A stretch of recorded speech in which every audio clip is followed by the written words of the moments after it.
एक बार बनाएंगे तो महीने भर खाएंगे। नमकीन ऐसी कि मार्केट की नमकीन तो भूल ही जाएंगे। तो आज मैं आपके साथ शेयर करने जा रही हूँ ऐसी नमकीन की रेसिपी जो घर में रखे बस कुछ ही सामान से बनकर तैयार हो जाती है।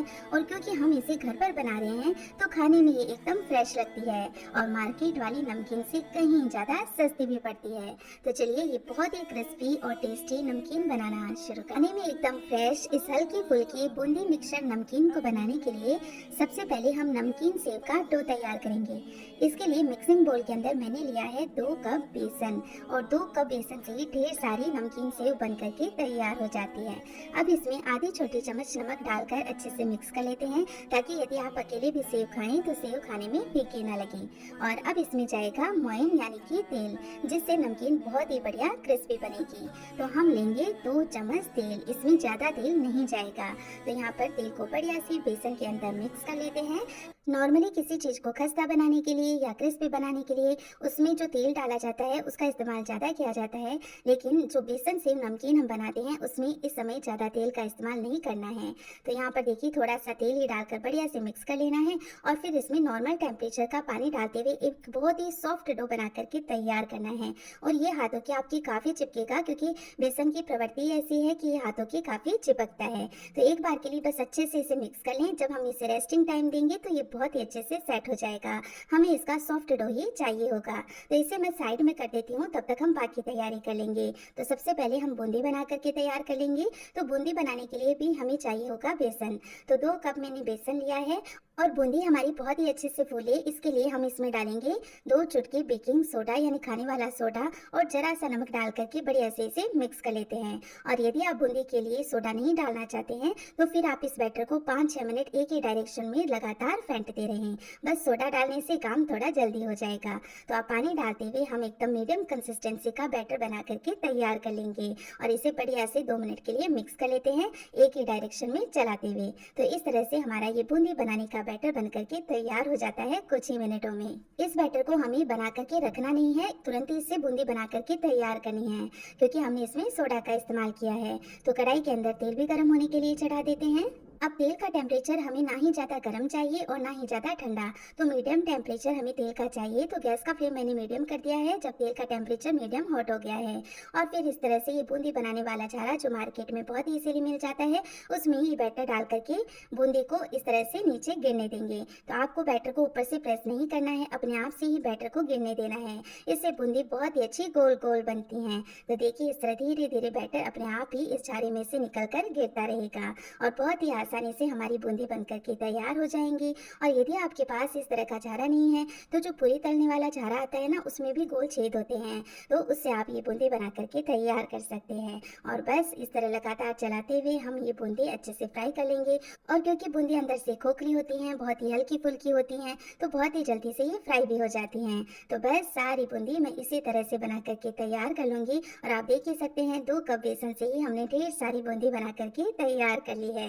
तो चलिए बूंदी हमारी तैयार है। और इधर अब जो सेव बनाने के लिए हमने डो तैयार किया था उसे भी चेक कर लेते हैं। तो एक स्पैचुला की हेल्प से हम क्या करेंगे, इसे थोड़ा सा मिक्स कर लेते हैं। इसे गूंदने की जरूरत नहीं है। अब क्या करेंगे कि इसे हमें सिलेंड्रिकल शेप में लाना है ताकि जो सेव मशीन होती है उसमें हम इसे भर पाए। इसके लिए हाथों पर थोड़ा सा तेल लगा लें, इससे बेसन आपके हाथों के चिपकेगा नहीं। और फिर इसे एक लोई बना करके सिलेंड्रिकल शेप में ले आए तो बहुत ही इजीली हम मशीन में इसे भर पाएंगे। तो इस तरह की सेव मेकर भी बहुत इजीली आपको बर्तन की शॉप पर मिल जाती है। तो बस इसमें ये डो भर दें और इसे ऊपर से बंद कर दें। तो इस तरह से सेव मेकर जो मशीन आती है उससे आप कई तरह की डिजाइन वाली नमकीन भी बना करके तैयार कर सकते हैं।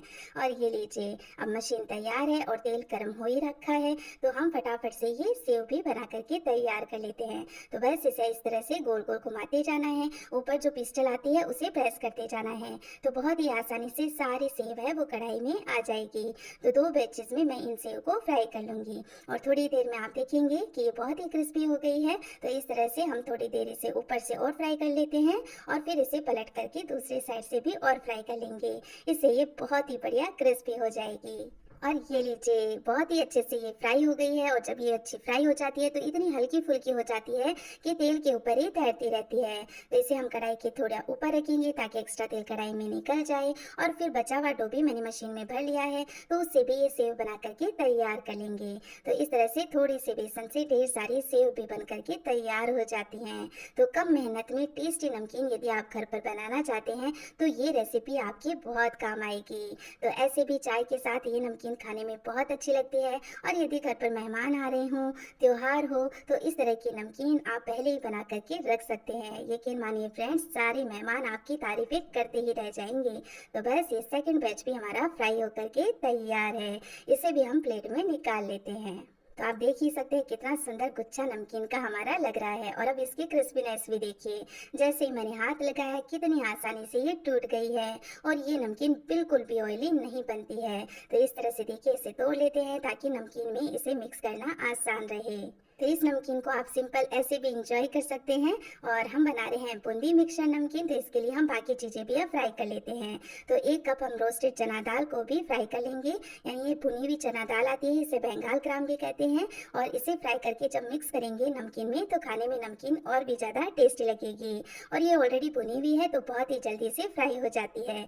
तो इसे भी हम निकाल लेते हैं बूंदी के साथ ही बर्तन के अंदर। और सेम कढ़ाई के अंदर अब हम 1 कप मूंगफली को भी फ्राई कर लेंगे, क्योंकि मूंगफली के बिना तो ये नमकीन अधूरी सी लगेगी। मूंगफली भी बहुत ही जल्दी से फ्राई हो जाती है, तो बस लगातार चलाते हुए फटाफट से हम ये मूंगफली भी फ्राई करके निकाल लेंगे इसी सेम बर्तन के अंदर। और देखिए अब जो तेल बच गया है उसमें लास्ट में हम फ्राई करेंगे पोहा, जिसे चिवड़ा भी कहते हैं। तो ये भी इस नमकीन में खाने में बड़ा ही टेस्टी लगता है। और क्योंकि ये बहुत ही पतला होता है तो जल्दी से फ्राई भी हो जाता है और ये काफ़ी फूलता भी है। तो यहाँ पर पोहा के साथ ही मैंने 15-20 करी पत्ता भी इसमें डाल दिया है ताकि नमकीन का फ्लेवर भी अच्छा है। साथ ही अलग से हम करी पत्ता को फ्राई करते हैं तो ये बहुत ही उछलता है, पोहा के साथ ये बिल्कुल भी उछलेगा नहीं। तो ये हमारा पोहा भी बहुत ही बढ़िया से फ्राई हो गया है, तो इसे भी इसी के अंदर निकाल लेते हैं। और जो नमकीन हमने तोड़ के रखी है वो भी इसमें मिला लेते हैं और सारी चीज़ों को बढ़िया से मिक्स कर लेते हैं। तो देखा ना फ्रेंड्स, 1 बाय 1 हमने कितनी आसानी से सारी चीज़ें बना करके तैयार कर ली हैं। और थोड़ी थोड़ी चीज़ें मिलकर ये कितनी सारी नमकीन बन करके तैयार हो गई है।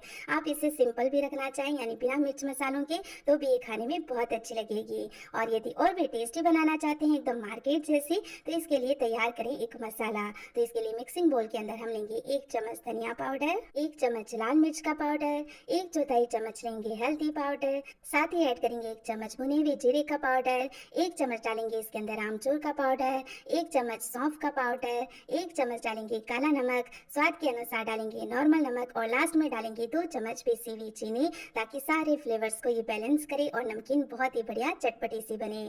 तो नमकीन अभी हमारी हल्की गर्म है, तो जब ये मसाला डाल करके नमकीन के अंदर हम मिक्स कर लेंगे तो ये मसाला भी पक जाएगा और जलेगा भी नहीं और बहुत ही अच्छा टेस्ट इसका आएगा।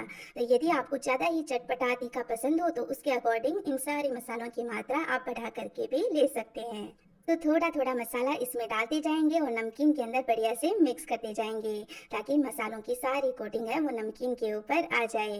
तो इस तरह से ये हमारी बहुत ही टेस्टी नमकीन बन करके तैयार हो जाती है। जब ये अच्छे से ठंडी हो जाए तो किसी भी एयरटाइट कंटेनर में आप इसे स्टोर करके रखें, ना ही ये नरम पड़ेगी और ना ही ये खराब होगी।